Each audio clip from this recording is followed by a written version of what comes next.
안녕하세요. 당원 동지 여러분, 박태우 상근 최고위원입니다. 제가 오늘 우리 공화당 뉴스라고 정규 프로그램을 처음 시작하게 됐어요. 그래서 오늘부터 매일 오후 4시부터 5시까지 우리 공화당 뉴스라는 정규 프로그램을 통해 가지고 우리 공화당의 주요 소식을 전하고 또 각 요일마다 다른 진행자들이 나와서 각자 특성에 맞는 그런 논평도 하고 또 주요 인사도 초청해서 이야기도 들어보고 우리 당에서 총선에 출마하는 후보자들도 초청해서 이야기도 들어보는 다양한 프로그램을 마련해서 방송을 하려고 합니다. 우리 존경하고 사랑하는 당원 동지 여러분, 그리고 해외 동포 여러분, 요즘 정말 고단하시죠? 이 문재인 정권의 주사파 바이러스, 정말 중국의 우한 폐렴보다 더 무서운 대한민국을 망하게 하는 악성 바이러스입니다. 이것이 이렇게 대한민국을 오염시키고 악성 암 3기까지 이르게 할 줄은 몰랐어요. 그래서 제가 지금 우리 공화당에서 정당인으로서 활동한 시간들을 돌이켜보니까 여러 가지 많은 생각이 납니다. 2018년 제가 9월 달에 우리 공화당의 사무총장 겸 최고위원으로 영입돼서 당의 기틀을 다지면서 열심히 노력했습니다. 그리고 작년에 텐트 정국에 이어서 광화문에서 우리 공화당으로 당명을 개칭하고 많은 인사들을 다시 받아들일 때 제가 협상을 하면서 또 우리 당을 살찌우고 당의 성장을 무럭무럭 지켜보는 그런 기쁨도 누렸습니다만은 당시에 태극기 집회 총괄본부장, 전략기획본부장으로 투쟁만이 살 길이다고 광화문에서 국회에서 열심히 투쟁한 기억들이 새롭습니다. 그리고 알다시피 우리 당이 지금 처해 있는 여러 가지 현실들이 대한민국을 구하겠다는 유일한 적자 보수 세력이라는 이러한 깨달음 속에서 더욱더 각박하게 담론을 만들고 국민들과 함께 투쟁을 해야 되는 이러한 시점에 와 있는 것입니다. 그래서 제가 태극기 집회 총괄본부장으로 상근 최고위원으로 또 사무총장을 내려놓고는 사무총장 직무대리도 했습니다마는 또 좋은 인사를 모셔서 총선을 치러야 되니까 또 새로운 분이 총장으로 오셔서 이렇게 일을 보는 이런 시점도 됐어요. 아무튼 지금 우리 대한민국이 처해 있는 여러 가지 상황들을 종합해서 분석해 보고 또 우리 당이 가야 될 투쟁의 방향성, 총선 전략, 그리고 당원들이 생각하는 것을 생생하게 전달하고 여러 당직자들이 의견을 다 취합해서 방송을 진행하는 의미 있는 시간을 갖도록 하겠습니다. 그래서 정규 방송을 일단은 월요일에서부터 금요일까지 주 5일 오후 4시부터 5시까지 한다, 이런 말씀을 드리겠습니다. 방송을 이렇게 하려니까 과거 생각이 나네요. 제가 2003년도부터 본격적으로 보수 논객으로 많은 지면을 통해서 칼럼을 많이 썼습니다. 그 당시 영자신문, 국내 주요 언론을 통해서 월간지를 통해서 그 당시부터 쓴 글을 제가 계산해 보니까 한 2000여 편의 시국 칼럼을 썼어요. 정치 칼럼, 외교안보 칼럼, 그리고 시도 많이 썼습니다. 그래서 한국기록인정협회에서 제가 최다 칼럼을 썼다고 해서 기록인정도 받고 상을 받은 기억이 있습니다. 그렇게 열심히 보수 쪽에서 이론을 일구고 시국을 진단해 왔어요. 그리고 저서도 제가 적지 않게 냈어요. 16권을 냈는데, 개인 시집도 있습니다만은 또 시사 평론지, 그리고 정책 도서도 공저로 내가지고 16권의 책을 냈습니다. 최근에는 제가 너무 바빠서 글을 쓸 시간이 없어서 주로 당의 연설이라든지 그 다음에 방송을 통해서 저희 뜻을 전달하고 있습니다만은 지금 박근혜 정권 초기에 제가 방송을 참 많이 했다는 그런 기록이 있어요. 그 당시 우리 공화당에 오기 전에 2018년도 대전 광역시장 지방선거를 출마하기 전까지 방송활동을 제가 주로 TV조선이나 채널A, 연합뉴스TV, YTN, OBS, MBN 등등 종편과 지상파에서 한 650여 차례 이상 하고 또 영어 외교안보 논평을 아리랑TV를 통해서 고정 출연도 하면서 수시를 해왔습니다. 그러다 보니까 방송 경력도 꽤 됩니다. 꽤 많은 횟수를 했는데 제가 행동하는 지식인으로서 대한민국을 구하는 프로젝트에 적극적으로 몸을 던지겠다고 우리 그 당시 대한애국당에 입당하면서 사무총장으로 활동을 시작한 후에는 그렇게 활동을 좀 방송 활동을 못 하고 있습니다. 그러나 아무튼 더 의미 있는 우파 행동하는 우파의 그러한 리더로서 우리 조원진 대표님을 모시고 우리 당을 확장하고 대한민국의 정통성을 세우는 일에 온 힘을 기울이겠다 이런 말씀을 드리겠습니다. 그래서 앞으로 이러한 저희 경험과 과거의 논평 그리고 칼럼의 그 내용을 잘 도관해서 우리 당의 뜨끈뜨끈한 뉴스를 중심을 먼저 소개하고 그 다음에는 제가 생각하는 중요한 문제에 대해서 해설을 해드리고 우리 당원 여러분들과 함께 또 해외 동포 여러분들과 함께 또 애국 시민들과 우리 애국 담론을 같이 공유하는 시간을 가져보도록 하겠습니다. 그래서 월요일 날은 우리 당의 최지민 홍보팀장께서 이 코너를 진행할 것이고 화요일 날은 제가 박태우 상근 최고위원이 진행할 것이고 수요일 날은 일단 지금 도현정 국대재변인하고 송영진 대의협력실장이 둘 다 예비후보로 출마하고 있기 때문에 아마 시간을 보아가면서 번갈아 할 것 같습니다. 목요일 날은 인지현 수석대변인 그리고 금요일 날은 한민호 전략기획본부장 문체부 국장으로서 이 문재인 정권의 불의에 한가하다가 파직당한 우리 당의 인재 영입 1호인 한민호 전략기획본부장께서 금요일 날 방송을 이렇게 해주시는 걸로 이렇게 정했습니다. 아무튼 지금 우리 당이 결정한 중요한 그 뉴스를 몇 가지 말씀드리면은 우리 앞으로 공화당의 활동을 하는 상징 색으로서 새마을운동 초록색으로 해야 되겠다. 이것이 월요일 날 확대 당직자 회의에서 이렇게 결정이 됐습니다. 그래서 박정희 대통령님의 민주공화당 정신을 계승하고 새마을 정신을 이어받은 태극기 혁명을 완성한다는 그런 차원에서 초록색으로 확정했다. 이런 말씀을 드리겠어요. 그 다음 뉴스는 우리가 3자 운동을 주창한 지가 꽤 됐습니다. 우리 공화당을 키우는 소중한 참여의 장이다. 우리 당원들이 열심히 활동하는 하나의 모토가 되겠다 싶어서 모이자. 태극기 집회에 좀 더 많은 인원이 모여야 되겠다. 100만 당원을 이루고 30만 책임당원을 이루고 20만 태극기 집회를 모으고 이런 목표를 가지고 가야 한다. 그래서 태극기 집회에 좀 더 모이는 이런 운동을 해야 되겠다. 그래서 모이자. 그 다음에 돌리자. 우리 공화당 당부와 전단지를 열심히 돌리자. 달자. 우리 공화당 현수막을 수시로 개첩하면서 정책을 홍보하고 당의 정체성을 홍보하자. 그래서 3자 운동, 모이자, 돌리자, 달자 운동을 적극적으로 실천하는 그러한 우리 당이 돼야 되겠다. 이런 말씀을 올리겠습니다. 그래서 3자 운동 실천의 날로서 매주 화요일은 서명대 운영의 날, 매주 목요일은 우리 공화당 전단지 배포의 날, 그리고 매주 금요일은 우리 공화당 현수막 개첩의 날. 그래가지고 이 요일도 정해서 이 요일에 집중적으로 운동을 한번 전개해보자. 이런 결정을 했습니다. 그리고 이제 오늘 한 가지 우리 당에 공식적으로 공고된 내용은 여기 있습니다만은 당원 동지 여러분들이 문의가 많은 걸로 알고 있습니다만은 아무튼 중앙윤리위원회의 공지사항이 있습니다. 여기 읽어보면은 중앙윤리위원회의 피제수인 홍문종에 대한 탈당 권유의 징계는 윤리위원회 규정 제20조 제3항에 따라서 2020년 2월 10일부로 제명으로 징계되었음을 알려드립니다. 그래서 2020년 2월 11일 우리 공화당 중앙윤리위원회 위원장 박일호 이래가지고 오늘 우리 당에 공식적으로 공고가 됐습니다. 여러분 좀 안타깝죠?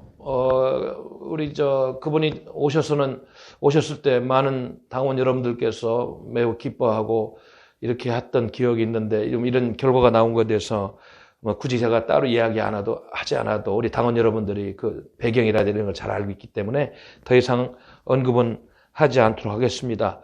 그리고 이제 우리 당 소식 중에서 몇 가지 좀 알려드리면은 지금 현재 우리 당에 총선에 출마하고 있는 예비 후보자 등록은 이제 2월 7일자입니다. 아마 오늘이 2월 11일이니까 몇 명이 더 늘어났을 텐데, 그러니까 2월 7일자로는 현재 신고된 거는 16명이 신고가 됐어요. 이렇게 돼 있고, 지금 2020년 1월 말 현재 기준으로 인구 및 유권자는 인구는 약 5,180만 명이다.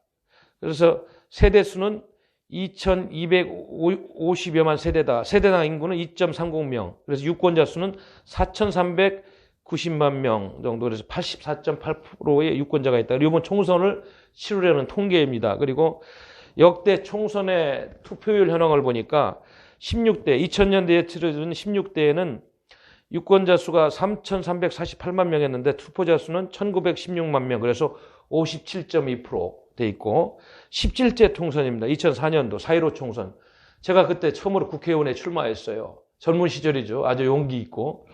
17대 4.15 총선 2004년도입니다. 제가 경기도 고양시 일산갑 에서 출마했는데, 기호 2번으로 출마했는데, 그 당시 유권자 수가 3,560만 명이었는데 투표자 수는 2,158만 명에서 60.6%의 투표를 기록했었고, 18대 2008년도 총선에서는 약 3,780만 명 유권자 중에서 1,742만 명 투표자 수, 그래서 46.1%의 투표를 기록했습니다. 19대 선거 2012년도 총선에서는 4,021만 명의 유권자에서 2,181만 명이 투표를 해서 54.2%의 투표를 기록했고요.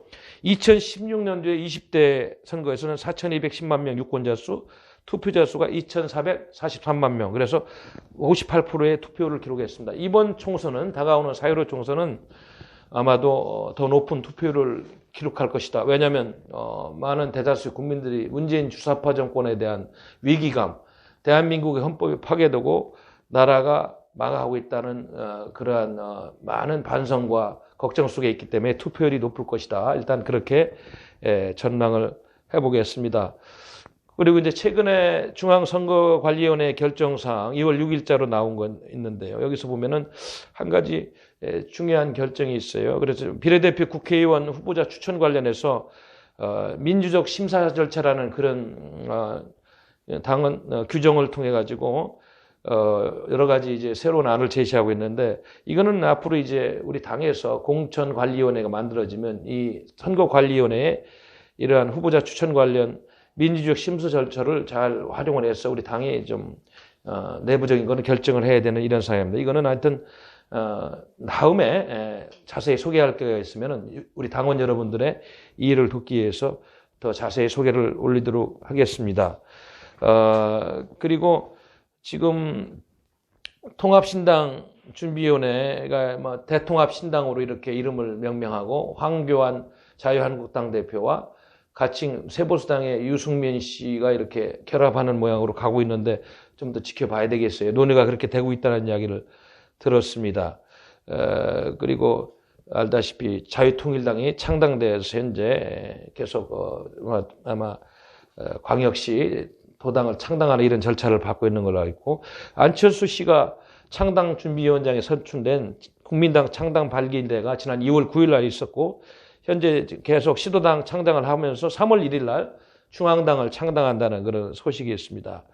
또 뭐 이따 좀 말씀 올리겠습니다만은 유승민 의원이 뭐 총선 불출마 선언을 했는데 그게 무슨 큰 의미가 있는지 한번 짚어보도록 하겠습니다. 그래서 이번 주에 호남신당이 또 출범을 목표로 하고 있고, 바른미래당, 대한신당, 민주평화당 이런 당들이 지금 2월 10일 통합추진기구를 출범하고 해동을 한다. 그래서 역시 통합물꼬가 야권 쪽에서, 여권과 비슷한 여권의 이중대 성향의 그런 세력들도 하고 있다는 말씀을 드리겠습니다. 이것이 이제 제가 우리 당원 여러분들에게 우리 공화당 뉴스를 통해서 잠깐 말씀을 올리는 따끈따끈한 뉴스였고요.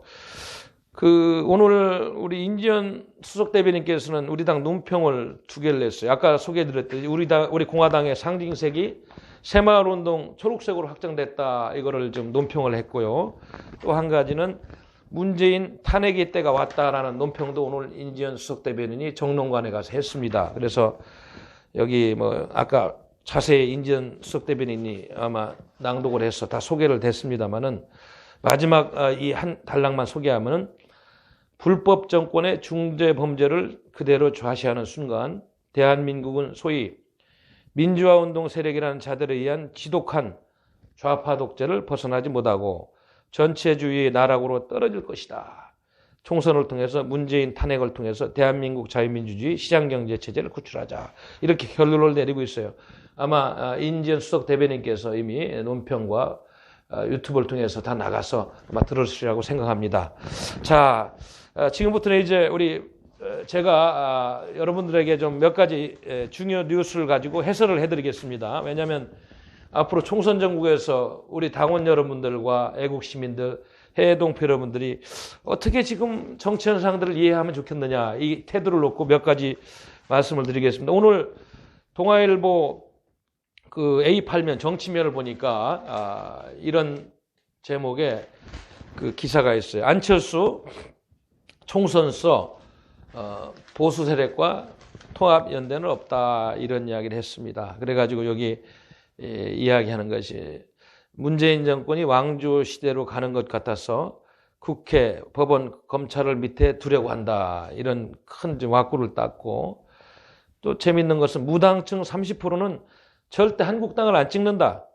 대한정당이 야권 파이를 키우는 길이다. 그래서 본인이 대한정당을 창당해서 표를 받겠다는 이런 야무진 꿈을 이야기하는데, 글쎄요. 하여튼 모바일 기반은 작지만 큰 정당을 목표로 하고 있고, 여러 가지 이야기를 하고 있는데, 여기서 한 가지 제가 지난번에도 우리 최고위원회 때 제가 몇 차례 말씀을 올렸습니다만은, 안철수 씨가 지금 지향하는 한국 정치에 있어서의 목표가 무엇인지, 대한정당이라고 그러는데 그분이 대한민국의 전국 인식을 정확하게 하고 있는 것인지, 이 부분은 좀 한번 생각을 해봐야 될 것 같아요. 그리고 여기 오늘 인터뷰 내용 중에서 재미있는 것은 사안별로 외부 전문가 집단과 정부를 공유하고 대책을 세우는 모바일 기반의 이슈 크로시, 또 커리어 크로시가 가능한 모델을 이번 주 내로 보여주겠다. 조금 전국인식이 평상시 같으면 참 좋은 이야기인데, 이슈 크로시, 커리어 크로시. 물론 정책 정당으로 태어나려면 이런 이야기 필요한. 지금 안철수 씨는 독일에서 오랜 시간 집거하고 와가지고 대한민국이 어떤 상황인지를 잘 인식하고 있는 것입니까? 훌륭하게 인식하고 있으라고 생각합니다만, 조금 대한민국이 체제 전쟁의 한복판에 있다, 이거에 대한 인식은 좀 적은 게 아닌가, 이런 생각이 들어요. 물론 독자적인 대한정당을 이야기합니다만, 지금 누가 보아도 대한민국은 김정은 종북 주사파 세력이 추구하는 사회주의 연방제로 가는 길목에서 이거를 저지하는 애국우파 세력과의 한판의 전쟁이 진행되고 있는데, 이렇게 나라가 위급하고 체제 위기가 심화된 상황에서 과연 이런 정책 정당을 이야기할 만한 여유가 있는지, 일단 전국인식부터 저는 상당히 문제가 있다, 이런 생각이 듭니다. 일단 여기 보니까 인터뷰 내용도 이런 인식이 있어요. 한국에 와서 보니 한국은 내전 상태였다. 다른 나라들은 얼마나 빨리 달려가는지 모르는 채 양 진영이 서로 치고받아서 거꾸로만 가고 있다. 이대로 두면 어떤 파국이 닥칠지 너무 두렵다. 특히 좌파 운동권에 대한 정체를 저는 문재인 대통령과 함께 만든 새정치민주연합을 탈당한 2010여 년 말에 민낯을 보고 이미 알았다. 이런 이야기를 했는데, 그럼 책임을 져야 될 거 아니에요. 그 당시 문재인 씨 손을 들어주고, 또 서울시장 3선을 하고 있는 박원순 씨 손을 들어주고 새정치를 이야기하면서 젊은 영혼들을 대한민국의 정치 영역으로 끌어들이겠다고 새로운 정치를 이야기한 장본인인데, 지금 대한민국이 이렇게 잘못 가고 있는 방향성에 대해서 반성은 하고 있는 것인지, 그렇다면 제가 보기에는 그들 세력이 이렇게 악의 세력이고 내전 상태까지 인식이 갔다면은 어떻게든지 주사파, 종북 세력, 수구좌파 세력을 철퇴를 내리고 보수 세력과 함께 0.1%라도 힘을 보태서 이 나라를 바로잡겠다는 결기가 나와야 되는데, 제가 이 인터뷰한 내용을 보면 안철수 씨는 아직도 대한민국의 전국인식에 대해서 그런 절실함과 현실성과 그리고 치열함이 좀 부족한 것이 아닌가 모르겠어요. 지금 문재인 정부 출범 이후 소득주도 성장론 플러스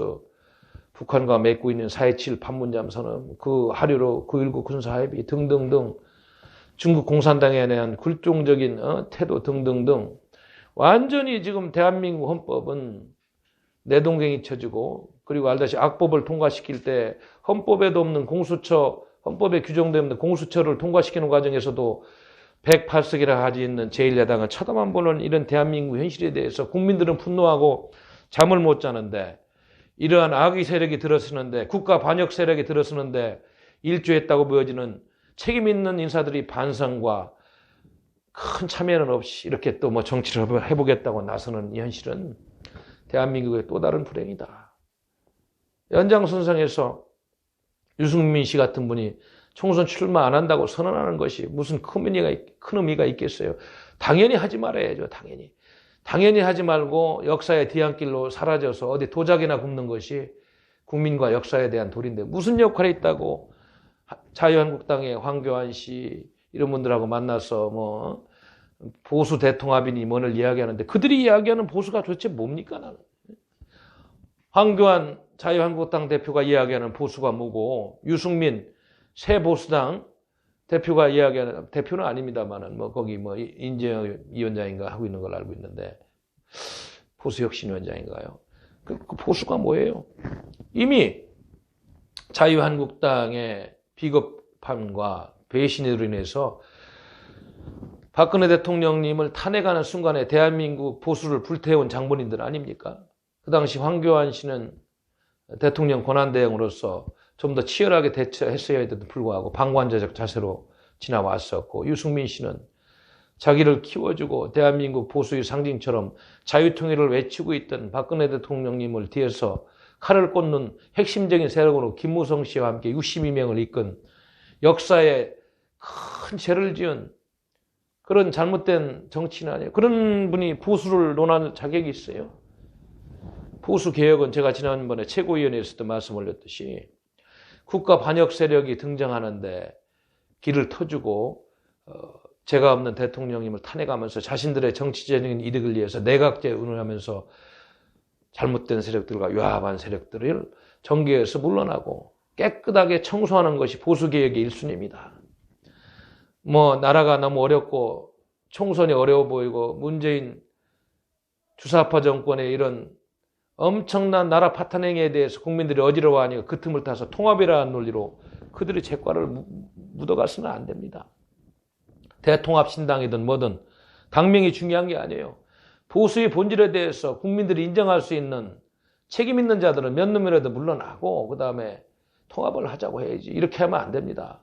대한민국을 다시 한번 탄핵하는 그런 못된 짓거리들을 하고 있는 사람들이에요. 유승민 씨 정신 차려야 되는 거 아닙니까?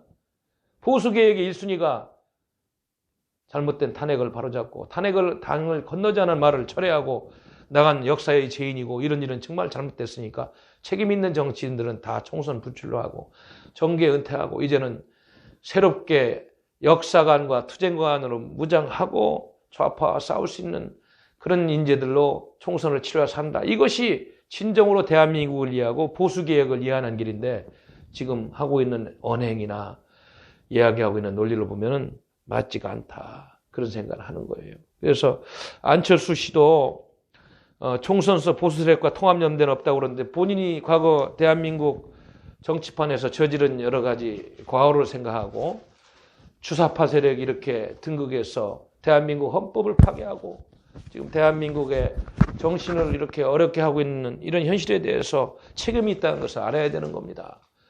존경하고 사랑하는 우리 당원 동지 여러분, 애국 시민 여러분, 해외 동포 여러분, 이것을 모르는 정치인들이 자꾸 통합만 이야기하면서 옥석을 가리지 않고 그냥 두루뭉실하게 구렁이 담 넘어가듯이 하는 것은 국민에 대한 배반 행위요, 또다시 대한민국을 죽이는 행위다.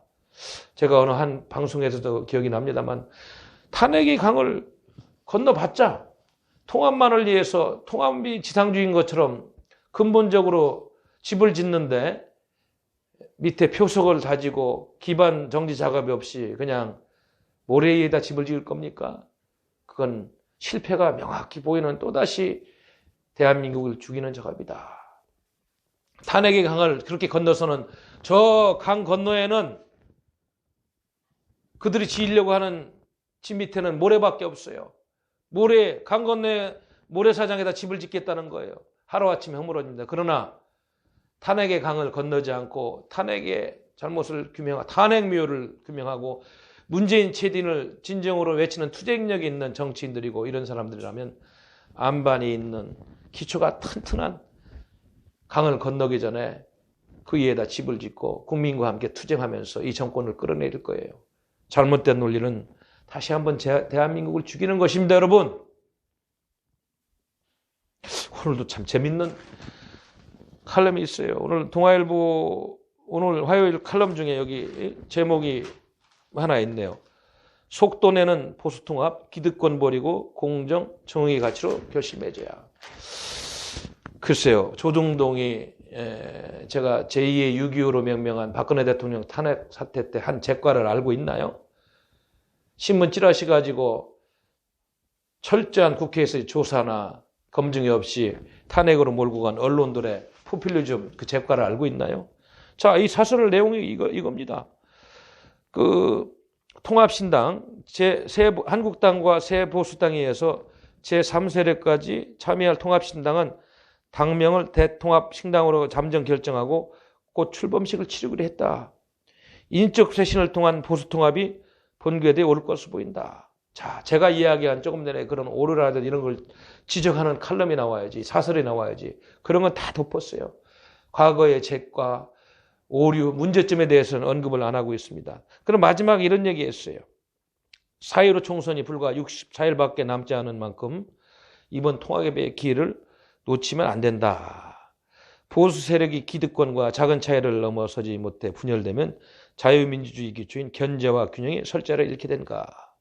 통합과 개혁으로 새 출발해야 젊은 보수가 들어설 공간이 만들어진다. 자, 여기서 통합과 개혁의 아까도 말씀드렸죠. 시발점과 가장 중요한 핵심은 국가 반역 세력들에게 정권을 넘겨주는데 일조한 박근혜 대통령님을 탄핵한 역적 세력에 가까운 탄핵 세력들이 책임을 지고 정계를 은퇴하는 것부터 보수 개혁이 시작되는 것이다. 맹목적인 반문에만 매달리기보다는 공정과 정의 사회를 만들겠다는 새로운 보수의 가치와 대안. 이 마지막 말은 의미가 있는 것 같아요.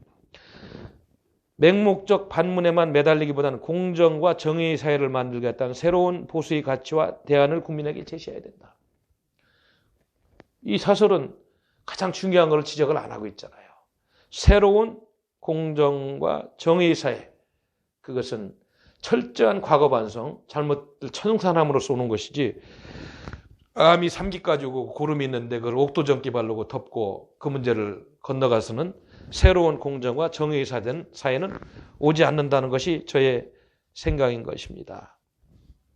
참 답답하네요. 그래서 우리 당원 여러분들은 이러한 잘못된 통합 논리에 대해서 오류가 무엇인지를 분명히 알아야 될 것입니다. 또 한 가지 제가 오늘 이슈로서 말씀드리고 싶은 것은 오늘 조선일보 칼럼란, 오늘 조선일보 칼럼란에 한 제목이 사설란이군요. 민변 변호사 선거 공정은 명백한 탄핵 사유. 이제는 문이 답할 차례. 이런 난이 있습니다. 여기 보면은 조금 소개해드리면 민변 소속 권경의 변호사가 청와대 울산 선거 공작과 관련해서 초원복지 배동은 발톱의 때도 못 대고 범죄 유형이 3.15 부정선거에 가깝다며 이번에 이제 울산 송철호 게이트를 이야기하는 것 같아요. 명백한 대통령 탄핵 사유이고 형사처벌 사안이다. 관건선거를 이야기합니다. 울산 관건선거. 권 변호사는 소셜미디어에 올린 글에서 감금과 테러만 없다 뿐이지 경찰 수사의 조작적 자태는 이승만 시대의 정치경찰 활약에 맞먹는다. 이런 칼럼을 쓰고 있어요. 민주주의를 외치던 세력들이 독재 정권을 꿈꾸고 검찰은 반민주주의자들에게 저항하는 듯한 초현실이다. 이런 이야기를 했어요. 자, 민변 변호사가 권경의 변호사하는 사람이 이렇게 민변이라면 아시다시피 주로 좌파 성향의 변호사들이 많이 있는 곳인데 명백한 탄핵 사유다. 선거공장은 명백한 탄핵 사유를 넘어서 가지고 국가의 민주주의의 그 근본 원리를 짓밟는 선거의 가장 공정성을 짓밟는 정말로 있어서는 안 된 그런 선거입니다. 그래서 여기도 소개하고 있습니다만 울산 사건 공소장에는 심각한 위법임을 인식했지만 거절하지 못했다고 박형철 전 청와대 반부패비서관의 진술이 있다고 나와 있어요. 이 한 사람의 진술만으로도 이 청와대가 얼마나 조직적으로, 지난번에 제가 기사를 보니까 청와대 비서실 7군데가 조직적으로 이렇게 개입했었다. 그래서 몸통이 누구냐 조사를 하면 나올 것이다 하면서 여기저기 유튜버들이 추측하고 이 문제를 정말, 이거는 3.15 부정선거에 못지않은 부정선거죠. 어떻게 행정 권력에 국가의 수반이 있는 청와대에서 대통령의 친구를 당선시키기 위해서 모든 권력이 총동원돼가지고 이렇게 공약도 만들어주고 예산도 배정해주고 경찰 수사를 통해서 야권 후보를 탄압하고 대한민국 민주주의를 완전히 초토화시키는 이 버러지 같은 작태를 국민들이 그냥 보고 있다는 것만도 답답한 거예요. 이거 하나만으로도 총선은 끝난 겁니다, 사실. 근데 연동형 비례제 통과시켜놓고 말이죠. 선거를 기울어진 운동장에서 치러야 되는 이 답답함을 우리 당원 여러분들은 잘 아실 겁니다. 또 여기 이런 소개됐어요. 이 사설이 진보농객 중에 진중권 씨는 9일날 조국 수호 집회에는 사이비 종교에서 나타나는 현상이다. 옛날에 서초동 집회 봤죠, 조국 씨. 이 정권은 대중을 멍청하게 선동하는 존재로 본다. 무서운 것은 대중들이 자신을 깨어있다고 보는 것이다. 결국 국민이 생각하고 판단하고 결단해야 한다. 변호사 500여 명이 조국 사태에 이어 2차 시국선언을 했는데 앞으로도 상식과 양심의 소리는 계속 꺼질 것이다. 자, 진중권 씨가 좀 진보농객 중에서 옳은 소리를 하고 있는데, 그러니까 가족 비리 세트의 원흉인 조국 전 민정수석이 송철호 게이트에도 이렇게 울산 부정선거에도 개입됐다는 얘기도 있습니다만은, 그 일가족 비리 세트를 옹호하는 집회를 하는 소위 대깨문인가 뭔가 대가리가 깨져도 문재인이다 이런 세력들인지 친문 세력인지 모르겠습니다만은, 이런 집회는 사이비 종교에서 나타나는 현상이다. 완전히 진보농객도 정상이 아니다. 정상이 아니다. 중국 역사에서 문화혁명 기간에 모택동이 5천만 명을 굶어 죽었다고 그래요. 이념이 과도하게 투입되면서 죄 없는 사람들이 많이 거의 광기에 가까운 이런 문혁기간을 통해서 5천만 명이 굶어 죽었다고 합니다.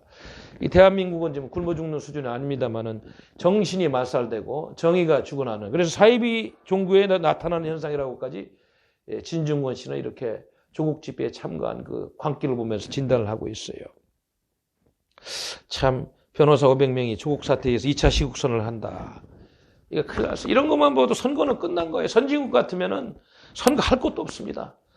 그러나 안타깝게도 대한민국은 언론이 통제되고 민주노총 산하의 민원연이 모든 지상파라든지 주요 언론들을 장악하고 있는 현실 앞에서 정말 안타깝다. 국민들이 진실을 못 보고 아직도 어둠 속에서 우리 대한민국의 현실을 제대로 못 보는 국민들이 많구나, 이런 생각을 안 할 수가 없는 것입니다. 참 답답하네요. 우리 공화당이라도 없으면은 대한민국이 어떻게 되겠어요? 혹자들은 우리 공화당이 그동안에 투쟁해온 것이 전혀 보도가 안 되고 누가 하냐 이러는데, 그렇지 않습니다. 진실이 목소리는 유튜브를 통해서 구전으로 전 세계에 퍼져 있으며, 우리 공화당의 의로운 집회와 의병 역할이 대한민국을 구하고 한미동맹을 지키는 촉매제로서 굳건히 지금 작용하고 있는 거예요. 지난번에 제가 우리 조원진 대표님 모시고 일주일 동안 방미했잖아요. 거기 가서 교포들 만나고 대한반도 정책 전문가들 띵크탱크 만나고 정치인도 만나고 백악관 트럼프 대통령 옆에서 항상 취재하는 출입기자들도 20여 명 만나면서 이런저런 대화를 했습니다마는, 그 당시 이슈가 지소미아 문제 가지고 대한민국이 들끓었잖아요. 한미동맹까지 이어가는 이거에 대해서 조원진 대표님과 저는 그 미국에 가서 그거는 절대적으로 파기돼서는 안 된다.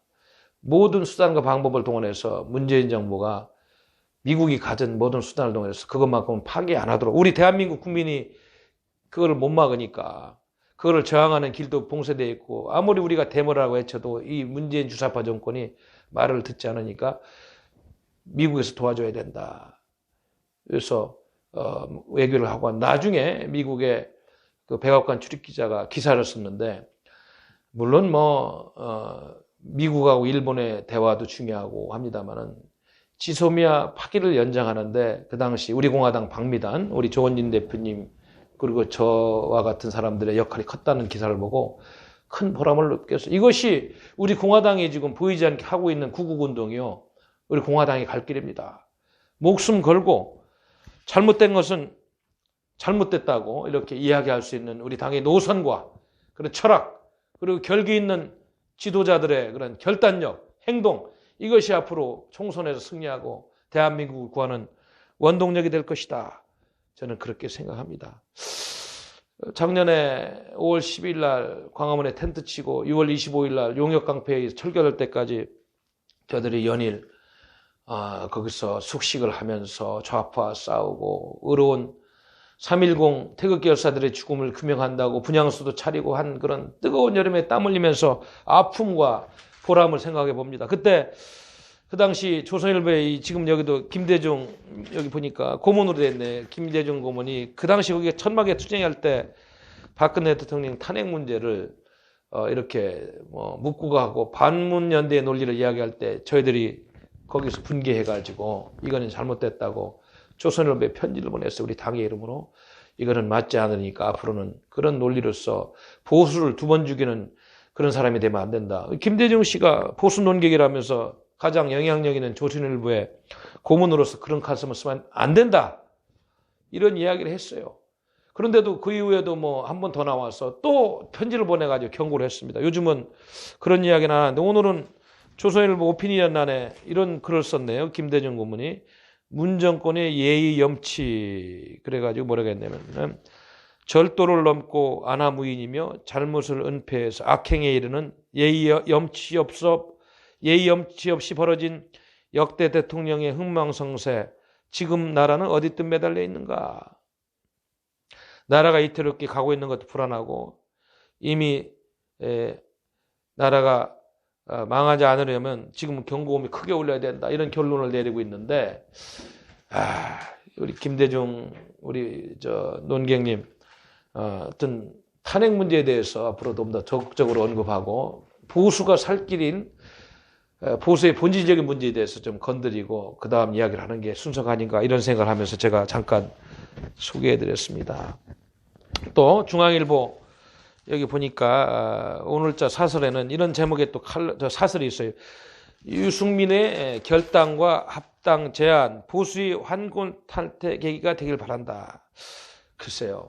하여튼 이렇게 조동동 언론들이 유승민의 이런 결단, 합당 제안 이렇게 하는데 유승민 씨의 본질적인 문제에 대해서는 이야기하지 않고 있어요. 그래서 제가 아까 평론하는 마음으로 정치 평론하는 마음으로 이분의 문제점을 이야기했고 그 부분을 잘 정리하지 않으면 이런 사설들이 과연 제대로 전국 분석을 하고 있는 것인가 대한민국 보수를 살리는 정론을 펼치고 있는 것인가 분개하지 않을 수 없는 것입니다.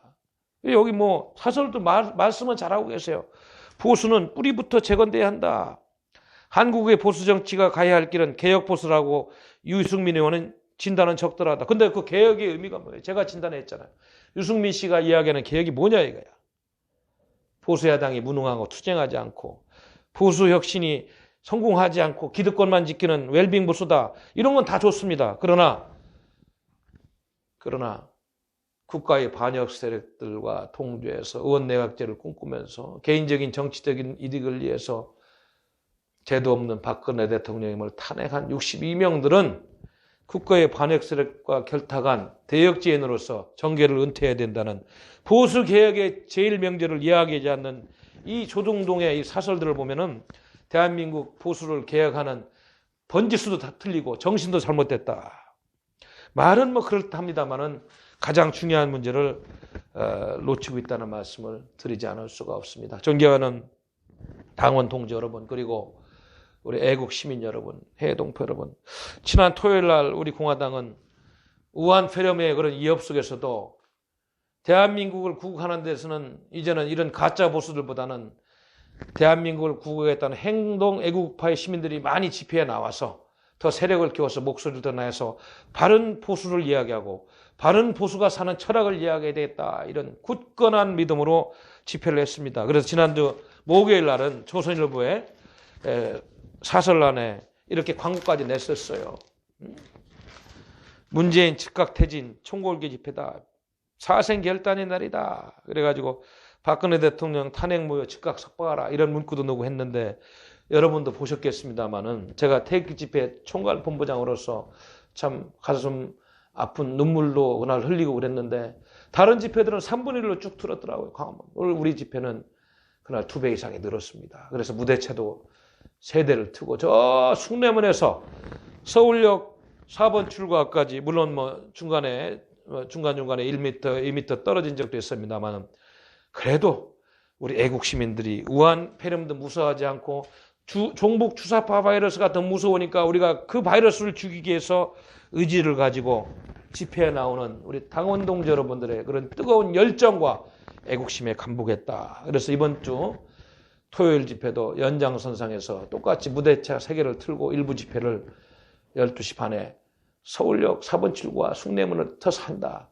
2부 집회는 되도록이면 자유통일당하고 좀 연합집회로 광화문에서 하려고 합니다. 몇 가지 협상 조건이 있는데 그것이 안 되면은 우리 단독 집회를 해야 됩니다. 그래서 저 바람은 그런 것들이 다 차결돼 가지고 연합 집회를 할 수 있으면 좋겠다. 김문수 자유통일당 대표가 지난주 금요일 날 우리 당을 찾아오셔서 좋은 말씀을 하셔서 그 취지를 하려고 합니다만은 저희 당은 기본적으로 2부 광화문 집회를 할 때, 연합 집회를 할 때 우리 공화당과 같이 책임 있고 규모가 있고 그리고 누구나 인정하는 자유통일당 그다음에 전광훈 목사님 이 세력이 똑같이 그 집회 운영 프로그램을 50대 50으로 짜고 연사도 배정하고 문화행사도 하자 그렇게 되지 않고 뭐 다른 뭐 제3위 단체라든 인물들이 껴가지고 두 당의 정신을 흐리는 그런 집회는 저희들은 안 하겠다. 그래서 우리 당은 그렇게 협상을 하고 있는데 모르겠습니다. 내일쯤에 결론이 낼 것 같으니까 그거는 추후에 말씀을 드리도록 하겠습니다. 우리 존경하는 우리 공화당 당원 동지 여러분 그리고 애국 시민 여러분, 해외 동포 여러분 하루하루 참 이 소득주도 성장론은 소득주도 파탄론, 소득주도 빈곤론으로 전락하고 이제 자영업을 하는 서민들의 목소리는 거의 뭐 곡소리에 가깝습니다. 이제 못 살겠다를 넘어서 가지고 삶을 포기하고 젊은이들은 결혼도 안 하고 직장도 포기하고 삼포세대가 돼가지고 말이죠. 애를 낳지 않다 보니까 전 세계에서 애를 가장 안 낳는 나라가 되고 있어요. 그래서 우리 공화당에서는 이번 총선 때 이런저런 젊은이들을 위한 공약도 마련하고 뭐 또 소개도 해왔습니다만은 참 큰일 났어요. 여러 가지가. 5,100만 대한민국의 생존권이 걸려있는데 안보 문제부터 외교, 경제, 정치, 문화, 교육, 복지, 사상의 문제까지 어느 곳 하나 성한 곳이 없습니다. 다 골마 있어요. 저는 이것이 정상적인 상태로 되돌아오려면 엄청난 희생이 따를 것이다. 지금도 이미 너무 깊이 파괴되고 너무 깊이 들어갔다. 이런 걱정을 하는 것입니다. 그렇기 때문에 이번 총선은 정말로 우리 국민들이 깨이고 4월간 총선이다. 대한민국 구하기 프로젝트의 어떻게 보면 마지막 기회일 수가 있다. 3대 악법이 총괄되고 이미 기울어진 운동장인데 총선에서마저 우리가 170, 80석, 200석을 확보하지 못한다면 큰일 났습니다. 이거. 공수처법이 7월 7일 날 가동이 되면은 과거 김대중 정부 때 총선이 끝나고 30 몇 명을 아마 빼가는 그런 우리가 그 기록도 기억하고 있을 텐데 이 공수처법 가지고 뭐 국회의원들 더군다나 지금과 같은 웰빙족도 국회의원들 당선된들 이런저런 약점으로 몇십 명 빼가는 건 기본도 아닐 텐데 그러기 전에 180석, 200석 확보해서 이 3대 악법 빨리 폐지시켜야 되는데 그런 힘이 총선에서 우리 국민들이 보여주지 않는다면 이 나라는 어렵다. 지금 보세요. 이 문재인 주사파 정권이 지금 벌이고 있는 국민을 향한 사기 행각 비슷한 말이죠. 국민의 눈속임하는 일들. 지금 중국 우한 폐렴 바이러스 문제도 말이죠. 지금 심각한 거 아닙니까? 제가 알기로는 하루에 한 2만여 명이 지금 중국으로 입국하고 있는데 중국은 이미 도시 76곳을 약 4억 2천만 명의 이동을 제한해버리고 철저히 통제하고 있는데, 대한민국은 무슨 배짱으로 2만 명씩 막 중국에서 들어와도 항공편도 그대로 열어놓고, 우리 국민이 지금은 확진자 수가 적게 나왔지만 아마 이 상태로 가면은 우려스럽다. 대한민국의 건강권마저도 과도한 이념으로 중국 공산당에 굴중하고 있는 이 못된 주사파 정권에 의해서 국민의 기본적인 생존권, 건강권마저도 침해받고 있는 현실에 대해서 우리가 분노하지 않으면 누가 분노하겠어요, 여러분? 제가 과거에 정치평론할 때는 가장 점잖고 이렇게 부드러운 목소리로 평론도 하고 뭐 목소리는 다 이랬는데, 최근에는 그렇게 될 수가 없어요. 2018년도에 우리 공화당에 와서 일을 시작한 이후로는 나도 모르게 분노에 넘치고 잠도 설치고 언어도 거칠어지고 이렇게 됐습니다. 당연한 거 아닌지 모르겠어요. 그만큼 대한민국의 현실이 어렵다, 이거를 지금 말씀드리고 있는 것입니다. 지금 한 가지 재미있는 것은 지난 2월 5일자 수요일 날 중앙일보의 차이나 인사이트라는 이 분석 기사를 보면은 코로나 바이러스가 확산되면서 시진핑 체제가 위기로 이어질 수 있다, 이런 분석까지 나오고 있는 현실에서, 예? 우리 문재인 정권은 질병청으로 빨리 뭐 성격을 하든 뭐라든 그건 뭐 총선 이후의 문제겠습니다만, 더 솔직하게 이 우한 바이러스 문제를 국민에게 알리고 대처하는 방법을 좀 해야 되겠다. 하기야 북한의 핵이 수십 발이 있고 계속 늘어난다고 그래도 핵 대피 훈련 하나 안 하는 나라니까 뭐 바이러스쯤이야 우습게 보는 게 아닌가, 이런 참 우스갯소리도 해보는 겁니다. 뭐 한 개그맨이 그런 이야기를 하더구만요. 청와대에 있는 개는 도둑이 들어가도 짖지도 않는다고 그래요. 그래서 왜 그렇습니까? 그랬더니 아니 청와대 주인이 도둑놈인데 뭐 짖을 필요가 있냐고 그런 농담도 하는 걸 봤어요. 하여튼 이게 우스갯소리입니다만은, 민주주의는 국민 주권 민주주의라는 그런 소중한 정치 논리를 먹고 사는 거예요.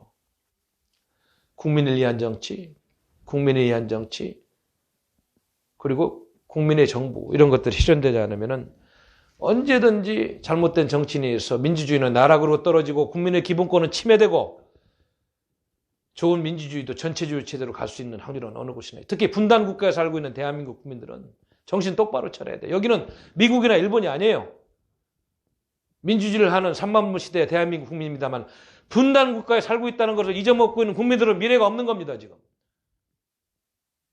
그래서 우리 공화당은 비가 오나 눈이 오나 구국담론을 외치고 대한민국 헌법을 지키고 대한민국의 안보를 이야기하고 무너지고 있는 국방을 규탄하고 외교 참사를 이야기하고 경제 파탄을 이야기하면서 우리 국민들께 호소하고 있는 겁니다. 지금은 의석수도 적습니다만은 의병 역할을 하는 똘똘 뭉친 수십만의 당원들이 이번 총선에서 반드시 기적을 이루어가서 대한민국을 지키는 구국의 천봉으로 거듭날 것이다. 저는 그런 말씀을 드리는 것입니다. 제가 오늘 우리 공화당 뉴스 이제 정규 방송을 시작하면서 스타트를 끊었습니다. 이제 계속 월요일에서 금요일까지 매주 오후 4시부터 5시까지 그날 우리 공화당의 따끈따끈한 뉴스를 소개하고 각 진행자가 각자의 특성에 맞게 초대 손님도 모시고 또 이슈를 분석하고 그렇게 진행할 겁니다. 때로는 재밌는 분도 모시고 우스갯소리도 할 수도 있고, 또 예비 후보자, 출마하고 있는 우리 후보자들을 모셔서 그분들 소리도 듣는 시간도 마련하고, 또 우리 당원 여러분들 중에서 내가 우리 당원들한테 이야기는 꼭 하고 싶다 이런 분이 있으면 출연 신청을 해주세요. 그러면 저희들이 심사를 해서 방송을 편집을 해서 할 수 있는 그런 기회도 마련해 보도록 하겠습니다. 우리 당원 동지 여러분, 아무튼 여러분들 우한 바이러스, 독감, 또 문재인의 주사파 바이러스, 정말 우리가 조심해야 될 게 너무 많네요. 건강 잘 챙기시고, 또 이번 토요일 날 집회에서 뵙겠습니다만은 그 전에 또 중요한 말씀 드릴 게 있으면, 말씀 올리도록 하겠습니다. 앞으로 이제 우리 공화당 TV를 본격적으로 좀 키워서 구독자 수를 10만 명, 20만 명이 가게 만들려고 열심히 하겠습니다. 그래서 이 방송 또 나오면은 많이 퍼날려서 많은 분들이 공유하면서 진실의 목소리, 대한민국에서 유일하게 살아있는 보수정당 우리 공화당의 살아있는 정론을 대한민국 국민이 공유할 수 있도록 해외 동포들이 들을 수 있도록 전파해 주시기 바랍니다. 여러분 고맙습니다. 감사합니다.